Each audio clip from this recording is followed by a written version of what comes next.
¿Qué tal? Buenas tardes, buenos días, buenas noches a los que están del otro lado. Un diálogo más aquí en La Patriada y en una jornada significativa para lo que es la historia argentina.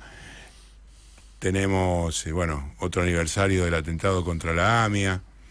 Y vamos a tratar de charlar un poco, no sobre esto, sobre muchas cosas, sobre Boca, sobre la literatura también, con un profesor universitario, recibido en letras, escritor, al cual traté bastante de coordinar porque viaja bastante por el mundo, acaba de llegar de Alemania, se tomó 2 semanas porque era en la Copa América y no se perdía ningún partido de Boca Juniors, me acaba de decir. Así que le damos la bienvenida a los diálogos en La Patriada a Martín Cobán. ¿Qué tal, Martín? ¿Cómo estás? ¿Qué tal? Un gusto estar acá. Bueno, en principio, consultarte como también, de alguna manera, miembro de la comunidad judía, ¿qué significa este día para vos? Mirá, es tan evidente por una parte que me freno. Sí, un día muy, muy doloroso, efectivamente. Una y otra vez un día muy doloroso, doblemente doloroso, por el hecho en sí del atentado y de la muerte y de la violencia y por la impunidad, digamos. Son como 2 capas finalmente, o varias capas que se van acumulando año tras año, que es eso. Primero, ser objeto de la violencia terrorista, formar parte de la comunidad que ha sido objeto de la violencia terrorista, y después, año a año, esta acumulación de capas de frustración de estar cada vez más lejos de la verdad y de la justicia, que agrega dolor al dolor. Por otra parte, en aquel año, cuando fue el atentado, yo en ese momento daba clases en colegios secundarios judíos. Con lo cual, por supuesto que el atentado afecta a toda la sociedad argentina, involucra a toda la sociedad argentina, ocurrió en Buenos Aires, pero el objeto fue la Mutual Judía.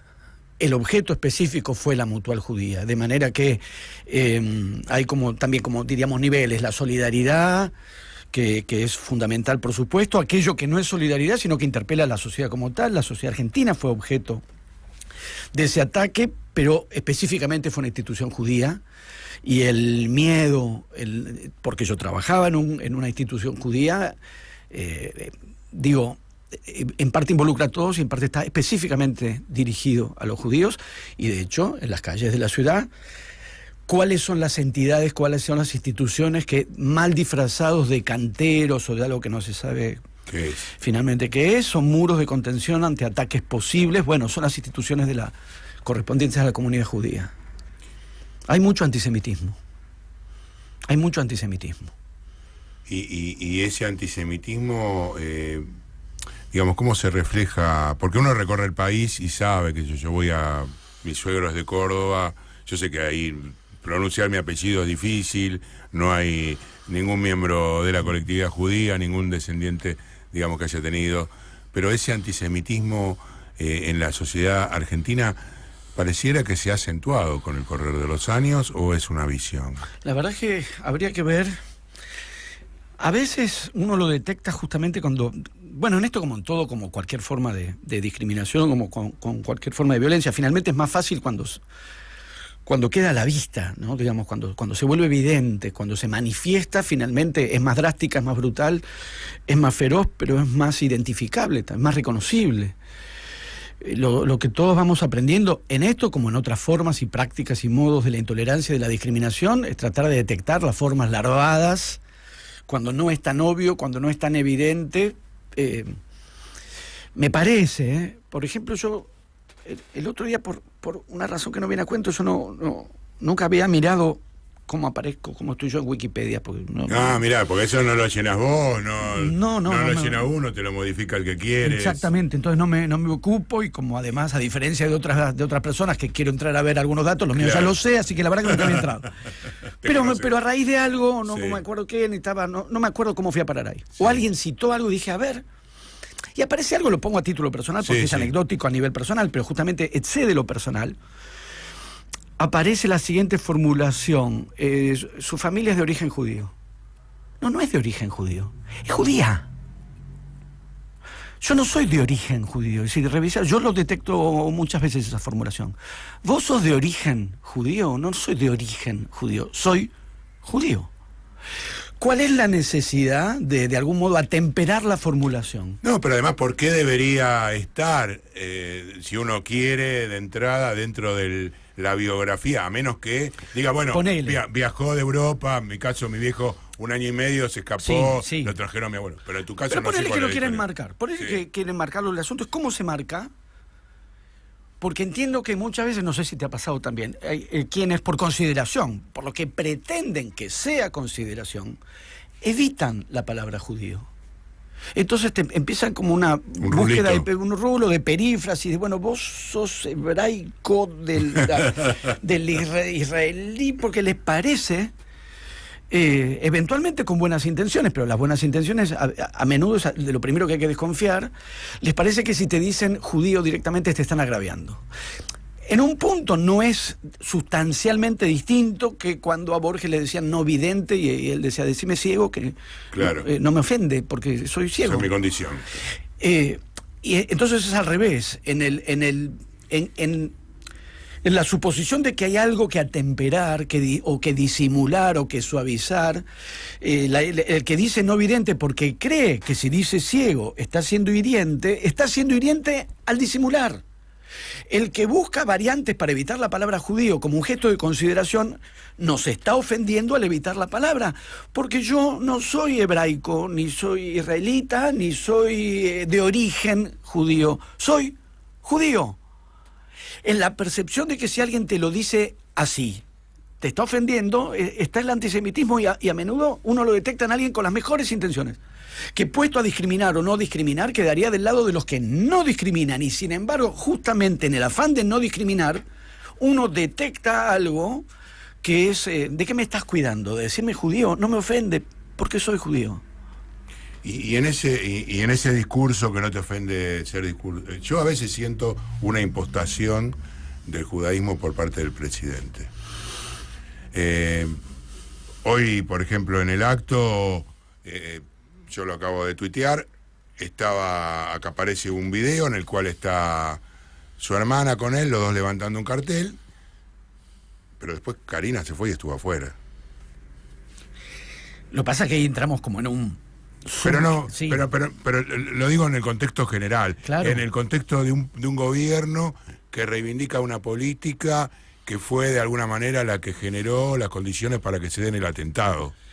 Claro, bueno, porque ahí, hay una cantidad de diferenciaciones a establecer y hay gente que se ocupa de eso y lo hace con mucho más precisión de lo que yo sería capaz de hacer, pero hay una mezcla también entre religión, nacionalidad, Estado, políticas de Estado, se hace de todo una misma. Me parece que, haría una salvedad ya que lo mencionaste, me parece que el caso del presidente, de nuestro jefe, de nuestro actual jefe de Estado, me parece que ya es como una subvariante que habría que atender a su especificidad y que yo percibo más en el orden del delirio místico que otra cosa.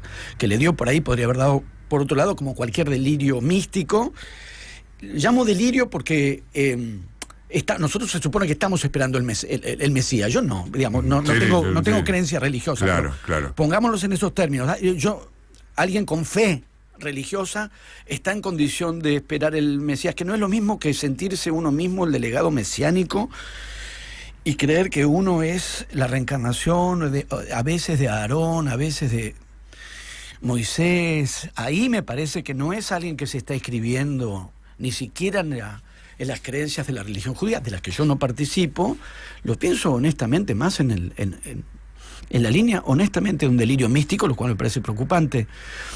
Entonces yo no te diría, no sé, ojalá fuera una sobreactuación, porque si es una sobreactuación, el que actúa o sobreactúa algo, encarna algo en lo que no cree, como cualquier actor. Digamos, claro. Como cualquier actor, que asume un papel que no es suyo.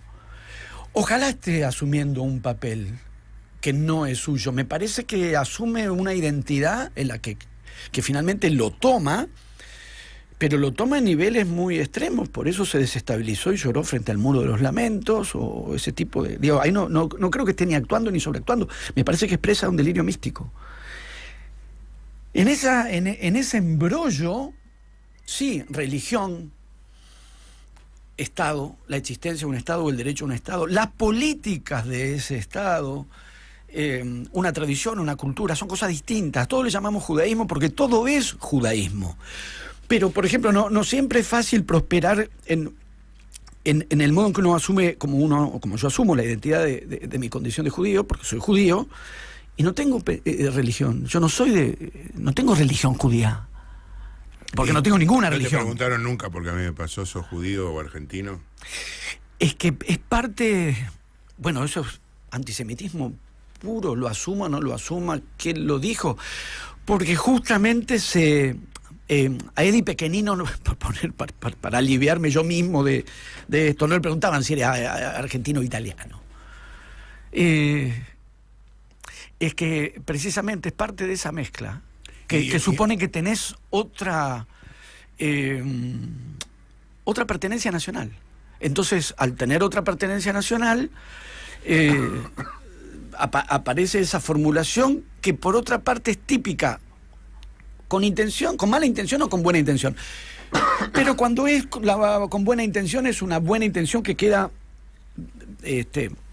lamentablemente cerca de las malas intenciones, que es suponer que un judío es menos argentino que un argentino, que además, ¿cómo se definiría un argentino?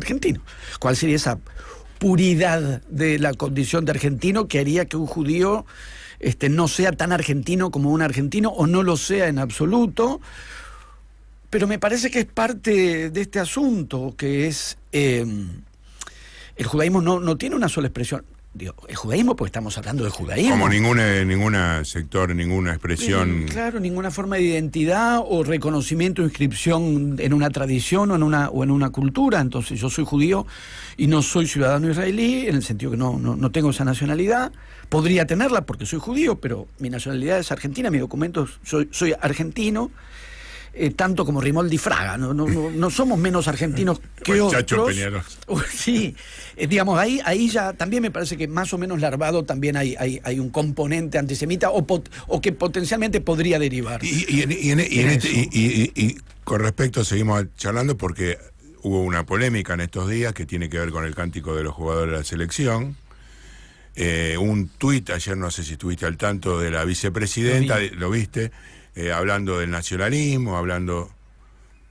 ¿Qué recorrido hace? Porque además la persona que fue la que realizó la ofensa dijo, discúlpenme, que fue en este caso el jugador de fútbol, y todos montados sobre esa cuestión de identificarse como, no, en la Argentina esas cosas no suceden. Suceden. Después habría que revisar caso por caso y eventualmente ocuparse de este caso.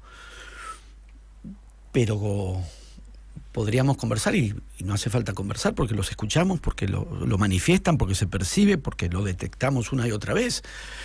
La relación que aparece muy a menudo en nuestra sociedad respecto de bolivianos, peruanos, no es discriminatoria. No podríamos decir ahí que no hay discriminación. Cuando uno lo lee o escucha ciertas cosas que se dicen sobre Riquelme, más allá de tu pertenencia. De mi pertenencia, de identidad plena y absoluta. Bostera y de lo que siento por Riquelme, lo cual no me inhabilita para decir qué cagadas se mandaron, sí, por supuesto. Qué estabas pensando, etcétera. Y el gobierno aprovechando, no sé si viste. Sí. Pero que el trato peyorativo es porque es negro. Aparece muy a menudo, no es excepcional, no es que detecté un energúmeno perdido que en un exabrupto vergonzante le dijo, entre aquellos que son hostiles, pongo Riquelme por poner una referencia, sí. Pero es Riquelme, son los bolivianos que viven en la Argentina, son los paraguayos que vienen a la Argentina. Claro que hay discriminación. Y el uso, la palabra negro entre nosotros tiene un uso, una acepción validada en lo afectuoso, validada en la cercanía, pero también tiene una versión hostil. Claro que tiene una versión hostil, discriminatoria. La tiene y no es infrecuente. Y hay un componente directamente racista, que aquellos que aparecen diciendo que el problema que tiene Boca es que su presidente es negro en el sentido que cuando se usa acá peyorativamente, cuando se usa acá, que ya sabemos cómo es, viene de cabecitas negras, conocemos tremendamente. Desde Cabecita Negra de Germán Rosenmacher, por lo menos ya tenemos una huella de ese uso, y está muy presente, insisto, no es un reducto minúsculo de energúmenos sacados, es bastante, con Maradona pasaba lo mismo, se apela muy a menudo a un componente discriminatorio explícito. Los ojitos color del cielo del presidente anterior, dos para atrás, los ojos te pueden gustar de una manera, te pueden gustar de otra, pero asignarle un carácter intrínsecamente positivo a un color de ojos es asignarle un color intrínsecamente negativo a otro color de ojos, oscuro para el caso. Y eso se decía o se dice abiertamente, ¿eh? No, quiero decir, no hace falta tanta sagacidad para detectar distintas formas de discriminación en nuestra sociedad. Habría que atender igual al caso concreto de lo que pasó con el canto de cancha de Enzo Fernández y ver de qué se trató exactamente, que se puede, yo lo estoy pensando, pero en ningún caso decir esta es una sociedad que no discrimina, y reivindican al matador de indios, al que aseguró en cierto modo, en lo fáctico, pero también en un imaginario, la idea de una nación que se constituía como nación moderna porque eliminaba a sus indios. Bueno, si eso no es discriminación. Así que sí está. Yo creo que igual lo que pasó, porque no lo estoy pensando porque está ocurriendo y ocurriendo. Sí, sigue pasando. Sigue pasando, creo que en principio hay una conexión entre el modo que cada vez más se mitigan las expresiones populares en las canchas y el comportamiento del hincha se traspasó a los jugadores. Festejo de campeonato. En la tribuna, que hay personas que levantan su cámara de fotos, sí, que se le llama ahora teléfono, pero es una cámara de fotos en ese momento. Cada cual levanta su cámara de fotos para fotografiar los festejos del campeonato. ¿Y quiénes saltan y gritan? Los jugadores. Entonces ha habido como un desplazamiento raro, que es que el papel de los hinchas, en cierto... Sí, en determinado lugar. Estoy poniendo en modo un poco más drástico de lo que realmente es, pero creo que ahí, poniéndolo en una formulación drástica, se puede detectar algo, que es, por un lado, en cierto modo, en cierto grado, pero en los partidos de la Copa América, me parece que muy claramente. Sí, ahí claramente, digamos, salvo momentos específicos en el que revoleaban la camiseta. Bueno, vas a un espectáculo y está con el celular filmando al tipo que está arriba del escenario. Creo que... Sí, yo reivindico la invasión de campo para festejar los campeonatos. Dejen que la gente entre, no les roban las medias, tienen plata para comprar medias nuevas, que se deja que el hincha se lleve una media de Enzo Fernández, ¿qué le va a pasar? Agresión no, pero no van a agredir a sus jugadores. La vuelta olímpica con los jugadores llevados en andas por los hinchas y ese desborde de la fiesta popular que involucra a los jugadores en la separación drástica, por lo cual en las tribunas, no digo que no haya, pero tiende a disminuir ese fervor de fiesta popular para traducirlo a una escena de pura contemplación, porque finalmente para fotografiar hay que contemplar, y no saltar, porque si vos saltás la foto te sale movida, si vos saltás la filmación te sale movida, y si vos gritás tu audio queda estropeado por tu propia voz en primer plano. Entonces vos hacés de la tribuna un set de camarógrafos vocacionales, amateurs, que están registrando lo que está ocurriendo, y el salto y los cantos han ido a parar a los futbolistas, que son los que pasan a comportarse como hinchas. Revolean las camisetas, saltan, se empujan y cantan. Hoy se firma el ensayo de Martín Cobán sobre el análisis. No, pero como voy a la cancha y lo vivo, igual voy a la cancha de Boca, donde esto no es así.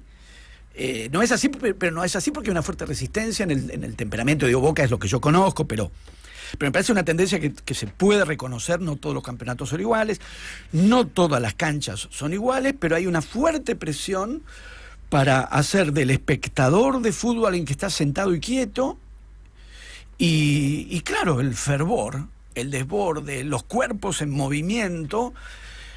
De pronto aparecen los jugadores haciendo el papel de hinchas. Por eso ahí ocurrió algo que no... pues yo también lo he pensado. Un minuto de silencio para el que, que está muerto. Está muerto, sí. No sé si corresponde que lo canten los jugadores. Que mañana... Claro, yo creo que lo cantaron siempre en el vestuario. Bueno, segunda variable. La primera en la que estuve pensando es esta que dijimos. La segunda es todo se filma y todo se difunde. Claro. Por eso le dice enseguida, no siga a apagar el video. Pero es que todo está filmado, todo está siendo filmado. Si hay foto, hay video. siempre hay uno que filma y difunde, entonces hay algo de los climas o de las escenas, no necesariamente privadas, pero en algo que es como un entre nos. Bueno, le costó a un presidente su credibilidad. Primero ocurrió algo que no debería haber ocurrido. El punto, hablando de ese cumpleaños en Olivos, el primer punto es que ocurrió algo que no debería haber ocurrido. Cuando alguien participa de algo que no debería estar ocurriendo, ¿por qué lo fotografía? Porque me parece que hay una pérdida de una cierta preservación. Ahí, bueno, permitió saber algo que estuvo bien saber. En un plano muy, muy, muy distinto, muy menor, pero que me atañe personalmente. A veces vas a un lugar a dar una charla, o participás de una mesa redonda. Y te filman. ¿Por qué te filman? Porque yo soy docente, vos manejás los climas, las caras, la confianza que se genera o no se genera. Ojo, en un lugar con 50, 100 personas, no importa. Sí, o 15, no importa. O 15, vos medís los climas, la confianza que se genera, no se genera, el entendimiento que puede haber o no haber para plantear ciertas cosas, que no es el mismo registro de algo que después va a ser subido a las redes. Entonces es otro punto, uno no habla igual. No podés hablar igual. Y la posibilidad de un entre nos, insisto, no de algo privado, porque si vos hablás en un centro cultural no es privado, es un espacio público, pero vos dominás la escena pública y captás y efectivamente palpás el clima, confianza, recelo, distancia, y las intervenciones que se pueden generar o no generar responden a eso que está ocurriendo. Si eso va a ser filmado y traspasado para otro tipo de circulación, entonces la palabra no es la misma. Sobre todo porque además la tendencia es que eso además va a circular fragmentadamente. El recorte. Va a ser ferozmente recortado y leído o escuchado bajo una lógica que ya no es la del recorte. Está recortado y no es leído como recortado. Porque cuando vos lees algo recortado, sabés que está recortado, por lo tanto sabés lo que no sabés. No sabés, por lo menos crees que hay algo que no sabés. Y porque si duró 50 minutos y vos ves 3, hay 47 que no sabes. Entonces vas a poder decir algo sobre los 3 minutos que estás viendo, sabiendo que hay 47, si la charla fue de 50, que hay 47 que no sabés qué fue. Eso no está funcionando. O sea, que hay un recorte, pero es leído como un todo, o escuchado como un todo. ¿Qué es lo que habilita que en medio de insultos y de personas que están desencajadas y que evidentemente tienen algún problema de alteración violenta e insultan, etcétera, ¿por qué no dijo? ¿Cómo sabes lo que no dijo? Si habló 50 minutos y ves 3, podés eventualmente decir algo prudentemente, porque estás ante un recorte, podés decir algo de los 3 minutos que escuchaste, no podés hablar de lo que no dijo, porque no sabés lo que no dijo, porque hay una parte que dijo y que no está en el recorte.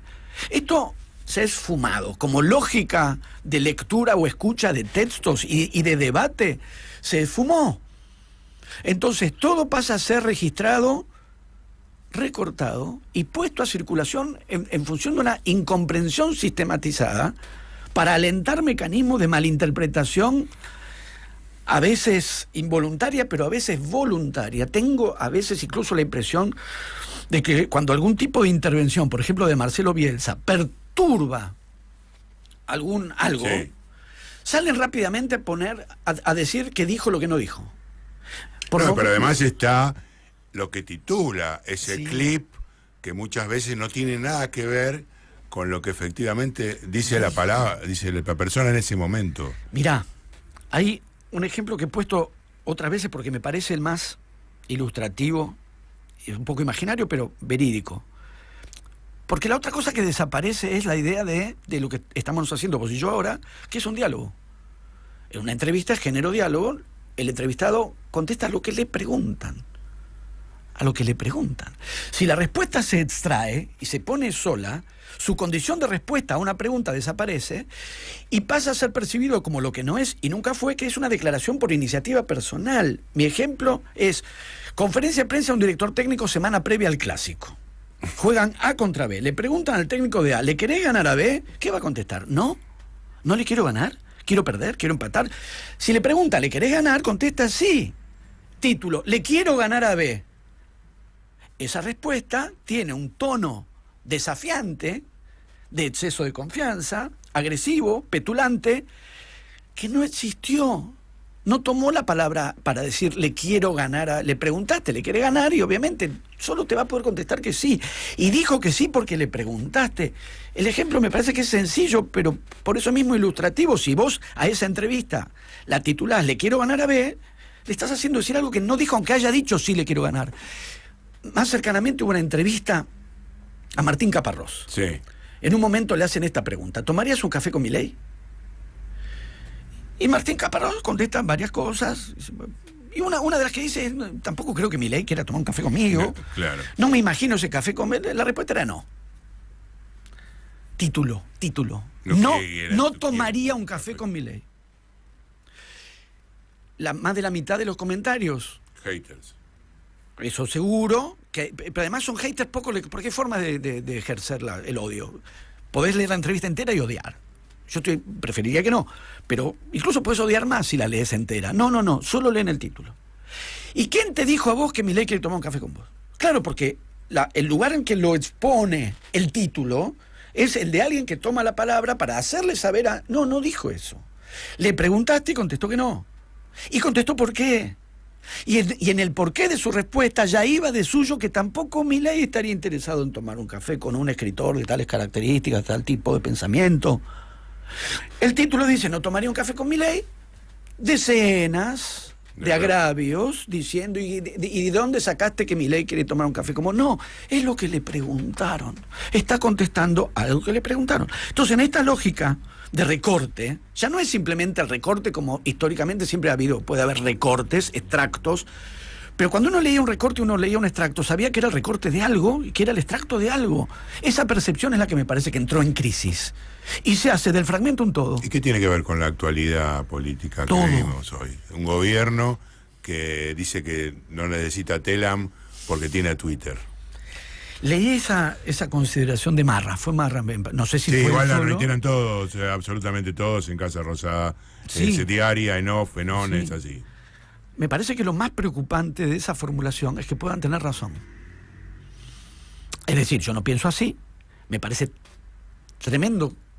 tremenda esa sola idea, porque lo primero que uno le parece es cómo estás equiparando una agencia de noticias donde periodistas profesionales evalúan, elaboran, escriben textos con 280 caracteres, generalmente además agresivos, cargados de violencia.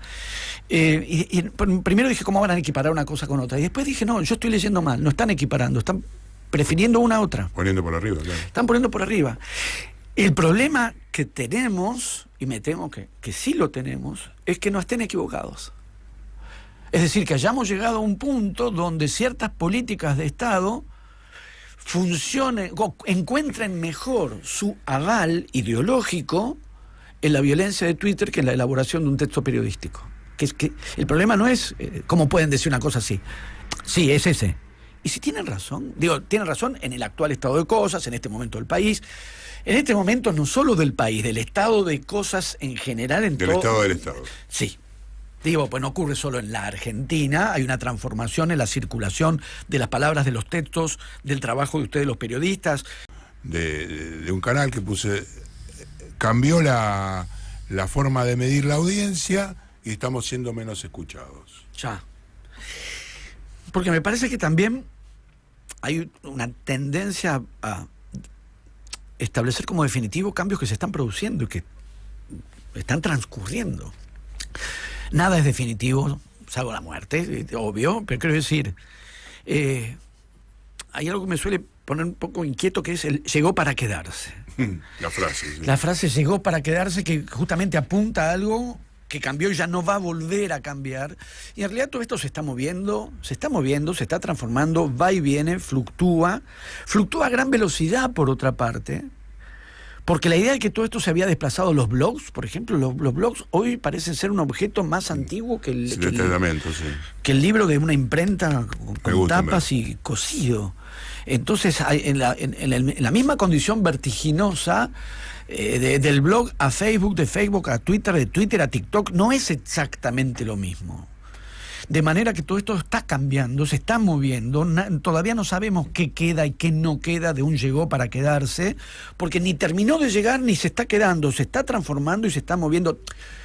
todo se transforma. Vos lees un diario de hace 50 años y no es igual, diario en papel, no es, obviamente no es igual que hoy, todo se está transformando, todo el tiempo, pero hay tiempos y velocidades de cambios. Los cambios que se han producido en los últimos 20 años son aceleradísimos.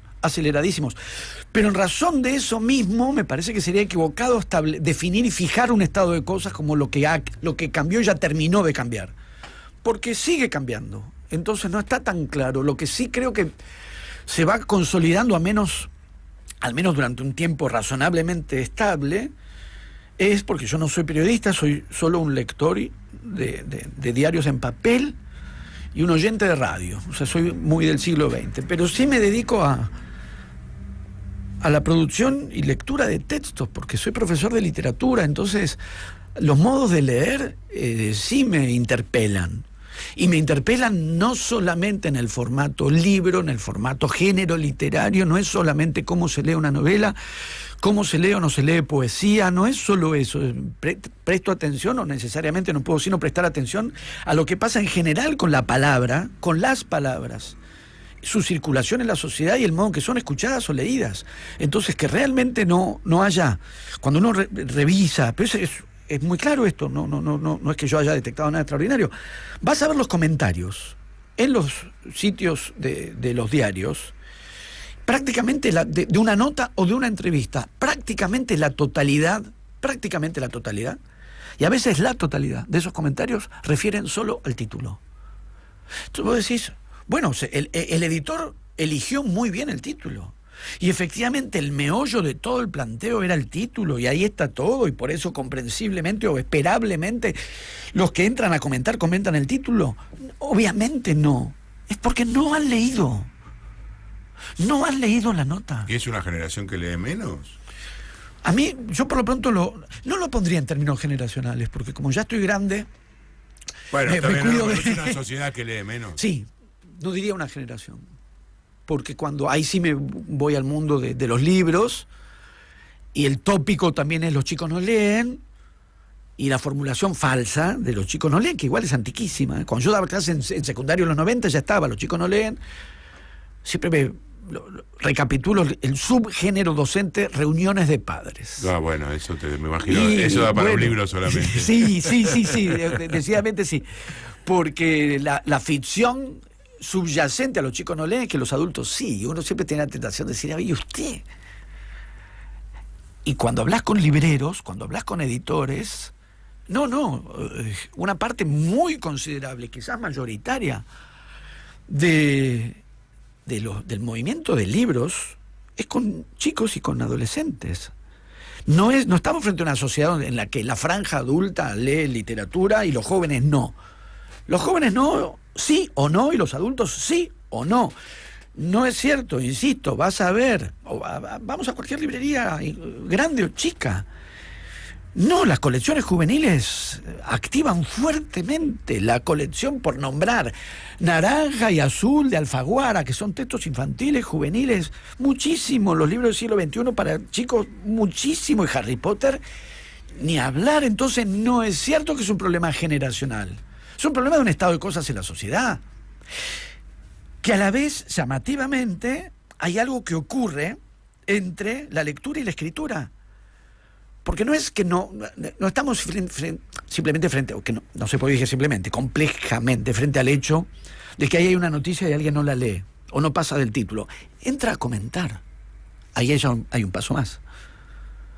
No es alguien que vio el título, se interesó, no se interesó, y bajo la vieja lógica de la relación título-nota y el título gancho, ¿entraba a leer la nota o no entraba a leer la nota? No entra a leer la nota, pero entra a comentar. Eso sí me intriga. Ahí sí creo que hay un dato que no es generacional. ¿Por qué alguien? Yo puedo entender el desinterés. Me leo el título de alguien, mirá lo que dijo, esto no me interesa.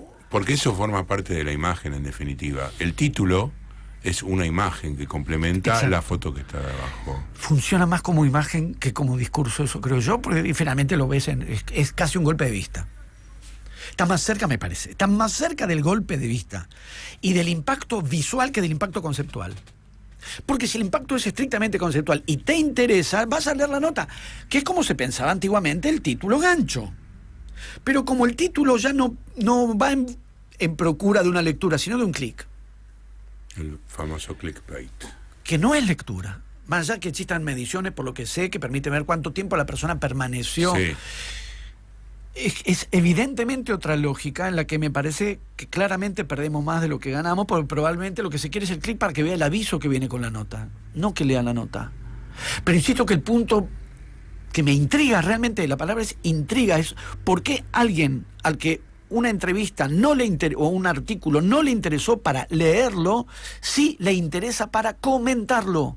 Y no considera en ningún momento, porque de hecho no parece ya ser necesario, leer para comentar. De hecho, cuando vos vas sobre una nota y querés cliquear algo o darle retweet, ahora no tanto, pero generalmente te preguntaba, ¿querés leer el artículo antes de...? Es que... Pero eso últimamente me parece que prácticamente ni aparece. Es que de la respuesta debe ser no quiero leer, quiero insultar. ¿Y por qué quiero insultar? Habrá que preguntarle a los insultadores. Porque incluso para insultar, bueno, por algo estamos diciendo insultar y no polemizar, rebatir, incluso atacar. Claro, porque ni siquiera, a ver, no está ni siquiera, no hay un fundamento de nada, solamente es un viva la libertad, carajo. Una descarga, un insulto. Lo estuve pensando, por ejemplo, no puedo dar una formulación totalmente abarcadora porque uno no lee todo. Pero yo no encontré refutaciones de lo que dijo Marcelo Bielsa. No, es refutación. Más. No, refutación. Es más, sí hubo refutación oral de periodistas que después, por lo acontecido en la final, tuvieron que salir a apoyar lo que había dicho Bielsa. Pero porque era una refutación o era una descalificación. Porque si vos decís, Marcelo Bielsa tiene un contrato con la Asociación del Fútbol Uruguayo de tanta plata, estás cuestionando el que él pueda hablar o no hablar de lo que habló. Lo que dijo, ¿está equivocado? Lo que dijo, lo que planteó concretamente la transformación de ese sistema de espectáculo llamado fútbol, en relación con los sectores populares y su interés por el fútbol, lo que dijo, ¿está equivocado?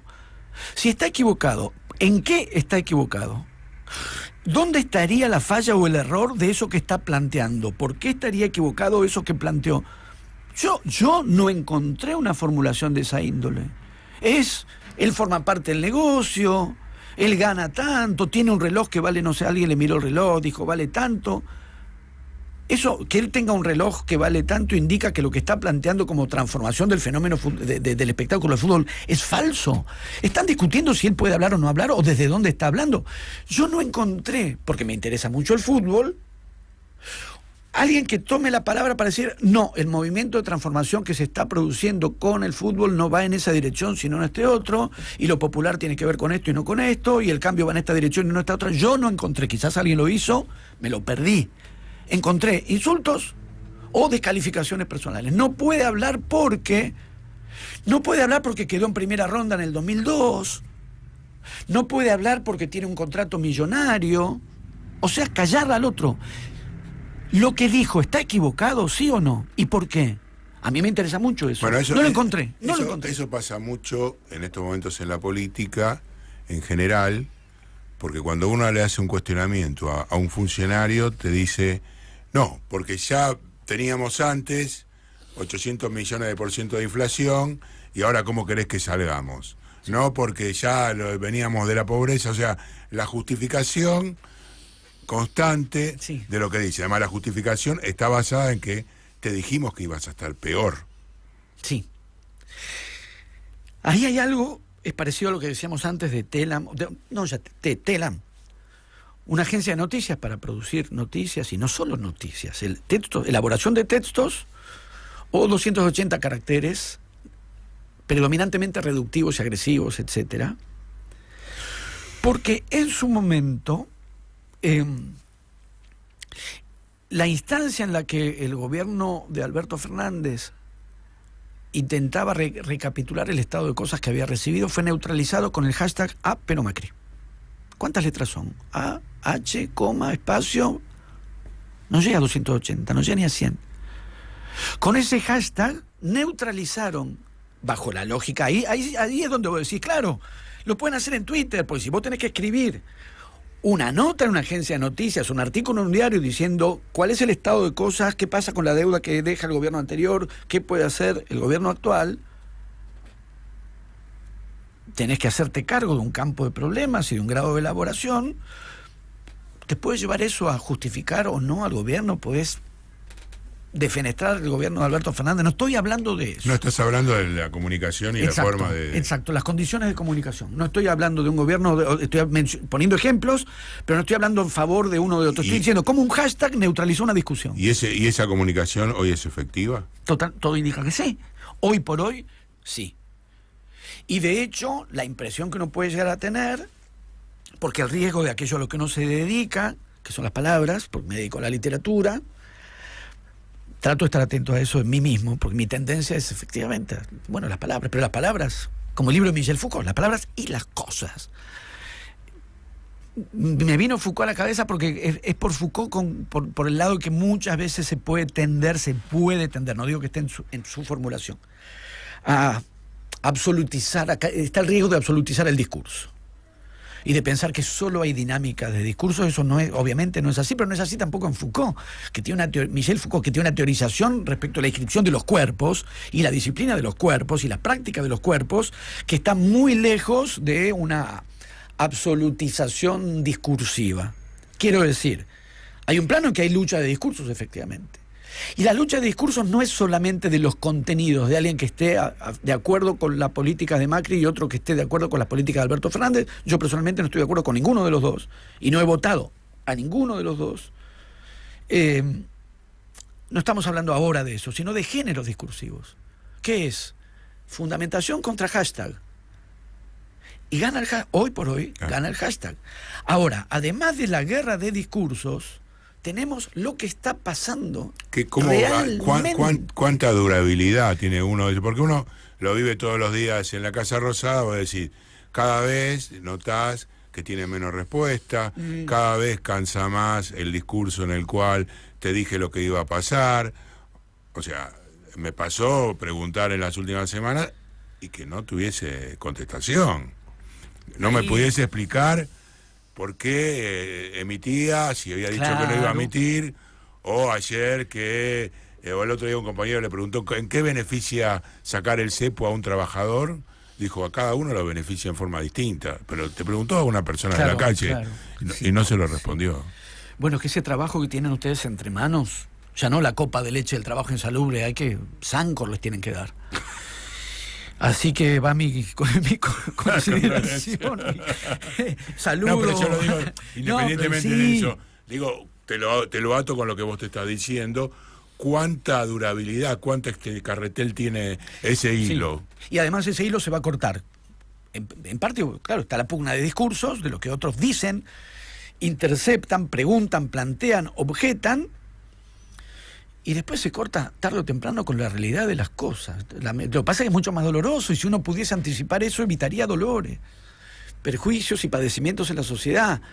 Pero en última instancia, como si vos dijeras, bueno, te funcionó muy bien el hashtag #Macri, pero la deuda que tomó estaba, y condicionó las políticas con las que yo no acordaba de todas maneras, pero condicionó las políticas, y armó un flor de batata en ese gobierno, la negociación de Guzmán y las objeciones. Mira, no era Macri, funcionó la Macri, pero la realidad de la deuda seguía ahí, Entonces, economistas que no son exactamente antiliberales han planteado problemas para este modelo. ¿Cuál fue la respuesta? Imbéciles. O sea, Milei los insultó. Ellos se dejan insultar, que es un dato para mí también llamativo y preocupantemente significativo del estado de cosas en la sociedad. Ya no la virulencia del que insulta, sino el que admite ser insultado. Y lo asume. Y va por la vida y el jefe de Estado le dijo, bobito, dice, sí, a mí me insultaron y sin embargo acá estoy. Me parece que... Me toca personalmente eso. Pero vos, me toca personalmente. Pero vos no sacás chapa con a mí me insultaron y qué. No, okay. Justamente. Okay. Estoy hablando del que admite el insulto, del que lo asume. Pero como en cualquier relación de violencia, cuando no hay, justamente... No hay, son distintos niveles y son distintas... ¿Y qué pasa con el violentado? ¿Ofrece resistencia o se deja violentar? Dicho así, también es muy, muy drástico, no hay solo dos posiciones. No, pero es en definitiva la cultura que ellos toman. De hecho, Sí. voy a ser autorreferencial, muchas veces no está bueno, pero una de las palabras que más usan para decir a mí, que fue la que me dijo Milei, señor domado. El jefe de Estado, porque es jefe de Estado, y me parece que hay algo ahí con la investidura presidencial, que justamente por algo se llama investidura presidencial, no se llama Javier Milei, o Alberto Fernández, o Hipólito Yrigoyen, o Figueroa Alcorta, justo nombro una calle que no, la que prefiero no pensar. Pero bueno, pero fue presidente. Todo nos lleva al tarde o temprano. Ya hablaremos del almirante Brown. Sí, sí. No, digo, investidura presidencial es que justamente no es la persona. Os quiero decir, muy rápidamente, el primero que tiene que respetar la investidura presidencial es ese señor llamado Javier Milei. Porque la investidura presidencial no es él, por eso es una investidura presidencial, sino sería una condición personal. El respeto a la investidura presidencial excede lo personal. Por lo tanto, el primero que tiene que respetar la investidura presidencial es quien ocupa el cargo. Que un presidente de la nación le hable así a un periodista es una degradación, no del periodista, del presidente de la nación, que puede tener su complemento en el que se deja agraviar o se deja insultar, que no es tu caso. Si se ofrece resistencia, tenés violencia y contraviolencia.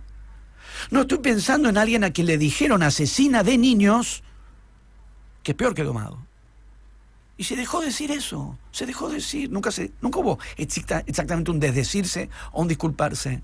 Se dejó denigrar, se dejó agraviar. Si es que no es cierto, no es cierto. Y si es cierto, que responda. Claro. Entonces hay un estado de cosas con la denigración y el dejarse de denigrar, que creo que no es anecdótico. Porque me parece que hasta puede ser las condiciones de posibilidad de destrozar todo lo que se proponen destrozar, vaciar lo que están queriendo vaciar, que es algo no de algún tipo de vanidad o de jactancia, de el narcisismo del que no se deja burlar. No, es un piso de dignidad del que no deberíamos caer. Dignidad, no dejarse basurear, es asumir una posición de dignidad, no del narcisismo del que no se deja gastar. Hay dos cuestiones, me parece, dos ventanas que abrís ahí. Por un lado, la que tiene que ver con funcionarios que no pueden decir ninguna palabra que salga del diccionario y apenas que dicen algo, que lo rajan por Twitter también. Sí. Y por otro lado, que da para mucho más debate, no sé si no creo que nos alcance hoy, pero que tiene que ver con que justamente para esta gente, para estos haters, para esas respuestas, da lo mismo un sándwich de mortadela que un falcón verde. Esa banalización creo que es lo que en definitiva es la que estás llamando, digamos, ahora. Tiene mucho que ver con eso también y con ciertas condiciones, volviendo al tema discusión, lucha de discurso, pues puede tener la realidad. O sea, esto también cae porque la realidad no responde a lo que dicen. Vos podés llamar imbéciles a todo lo que quieras, pero tuvieron que intervenir en el mercado. Tuvieron que intervenir en el mercado. Y hasta hace no mucho le llamó, el jefe de Estado le llamó imbéciles a los economistas, no exactamente antiliberales, que los que hablan de falla de mercado no son necesariamente antiliberales. No. Entonces, el papelón, porque es un papelón de alguien que va en Davos a decirle a jetones del mundo financiero y del poder económico y político que el mercado no tiene fallas, y unos meses después el Estado interviene en el mercado para ajustar. En el medio le llamó imbéciles a los que marcaron estos problemas y que no son economistas antiliberales. ¿Dónde encontró su límite esta lucha de donde alguien argumenta un problema de variable económica y el otro responde a eso con imbécil, que es algo... Digo, porque también el registro de Twitter ya no está solamente en Twitter. El jefe de Estado habla como si fuera Twitter. Ha desplazado la modalidad de Twitter. Sí, el jefe de Estado, el vocero presidencial fue Martín Fierro de Twitter. Exacto. Entonces, han desplazado, o sea... El género Twitter, que igual no es un solo género, Twitter también tiene agudeza, ironía, ingenio, filo, también tiene eso. No es solo un pozo de energúmenos, pero los pozos de energúmenos ya no es un pozo, digamos, ya no es un pozo. Como yo digo a veces cuando existía para el rincón del vago, sí. Yo decía, ya no es un rincón, ahora tenemos el rincón del estudioso. El vago tiene la casa entera. Acá es lo mismo, ya no es un reducto de la deep web donde están los energúmenos insultando, dominan la escena. Efectivamente, el género ha traspasado Twitter y hablan como si fuera Twitter y hablan con hashtag y por lo tanto aplanan, reducen. Hay un límite que efectivamente es la realidad. Insisto, si uno pudiese, porque no tenemos que elegir entre discurso y realidad, porque nuestra relación con la realidad también es discursiva, porque con palabras es como pensamos, entendemos, prevemos, deseamos, las palabras siempre están de por medio, pero finalmente dolorosamente tocaremos ese límite, como la formulación del Estado no tiene fallas.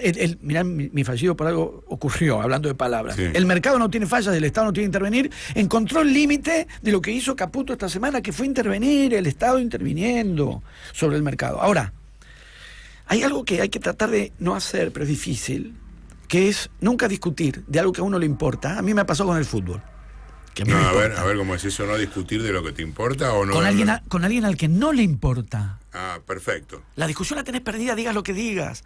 Porque a vos se te juega algo y al otro nada. Bueno, eso lo manejan muy bien. No sé si leíste el libro Nosotros contra ellos. Te sugiero que es de Aruguete y Calvo. Ellos, ya he hablado con los dos. Ellos directamente dicen, no hay diálogo posible. No existe y te lo demuestran, bueno, con investigación en Twitter, que ahora ya inclusive esa investigación en Twitter no se puede hacer más, porque toda la información que sacaban los investigadores, desde que Musk es el dueño, no se puede recoger, están impedidos, así como ahora tampoco podés ver los me gusta de otra persona. Claro. Y ellos me dicen, no es imposible ningún tipo de diálogo, no hay posibilidad de establecer una cuestión más o menos razonable, porque inclusive Calvo sostiene que la mayoría ni siquiera son personas, claro, a pesar de que muchos te contestan, pero él dice la mayoría. Me interesa mucho ese asunto porque tengo Twitter y trato de ver qué pasa ahí. Sí, está mal visto que alguien conteste, está mal visto, o te empiezan a hacer diagnósticos no me conoces, no me puedes diagnosticar. Igual tampoco creo que la psicología, no creo cuando se diagnostica tampoco. No. Pero si además diagnósticos personales te hacen, pero en realidad es la reacción a que se supone que no tenés que contestar porque se supone que aquel al que están castigando, maltratando, denigrando, tiene que recibirlo pasivamente, volviendo a... No, pero dicen que no. Ellos lo fundamentan desde el otro lado, ¿no? Exactamente. No, entiendo perfectamente. Que es otra escena. Claro, es un diálogo con alguien del cual hay una pared, digamos, no es la cuarta pared, pero... Ahí es donde pasamos al siguiente, entonces pasamos a otro plano, que no quisiera exagerar llamándolo metadiscursivo, que ya no es la discusión de cada punto, sino la discusión sobre las condiciones generales de cómo se discute. Que estamos en ese punto, que vos afrontás casi diariamente, a cambio de 1.000 o 1.200 vasos de leche por día, en el sentido de que en un punto la discusión ha pasado a ser cuáles son las condiciones de posibilidad para una discusión. Porque si yo te planteo un argumento y vos me respondes un hashtag, no hay discusión posible. No hay debate, bueno, eso... pero Macri funcionó así, incluso para quienes podíamos o teníamos objeciones severas a las políticas económicas que estaba llevando a cabo el gobierno de Alberto Fernández, o quien las tuviera, no importa la mía cuáles eran. No se contesta con pero Macri, porque finalmente es un tapón que no dice nada, pero sirvió muchísimo para impedir decir y eventualmente discutir cómo hay que negociar esta deuda con pero Macri. Entonces estamos en otro plano, que es cómo se discute o cómo no se discute. Estamos en el punto de cómo circulan o no circulan. De hecho, el presidente dice: acepto a todos los que en su pacto de mayo de alguna manera se rindan. Ellos hablan de redención, pero en realidad pueden venir atrás mío y firmar, y digamos la postura del radicalismo de este señor de Loredo diciendo sos, hiciste esto mal, pero sí. Mira, si uno se fija en las palabras, que es donde yo intento maniobrar, porque en realidad yo no hago más consideraciones que lo que detecto en las palabras. No tengo opiniones en rigor sobre políticas económicas, ni siquiera sobre política. Las tengo, pero trato de no ponerlas en circulación porque ¿qué importa una opinión mía? Pero en cuanto a lo que pasa con las palabras y con los discursos y su relación con la realidad, ahí me parece que sí podemos pensar algunas cosas. ¿Por qué se dice domar? ¿Por qué es domado? Dos palabras que insisten, entonces uno las ve. Llorar. Lágrima de zurdo. ¿Por qué imaginan siempre al otro llorando? ¿Qué los lleva o qué tipo de goce les produce imaginar que el otro llora? No que reclama, protesta, discute, refuta. Llora, todo llora. Alguien que plantea una discusión sobre políticas de financiamiento del cine en la Argentina está planteando una discusión, no llora, todo llora. Protestás, llora. Reclamás, llora. Refutás, llora. Todo lo piensan como llorar. Es decir, todo responde al imaginario de que el otro está sufriendo. Domar. No hay mucho para interpretar. Ahí está casi, es tipo la carta robada, está tan a la vista que no lo vemos, pero porque está demasiado a la vista. Primero la animalización del otro, a los animales se los doma. Ya que pone la ley Conan, fíjense las palabras que usan. Es colocar al otro en el lugar del animal salvaje al que hay que domar. Porque es la palabra que usan. Dijeron refutado, desmentido, contraargumentado, domado.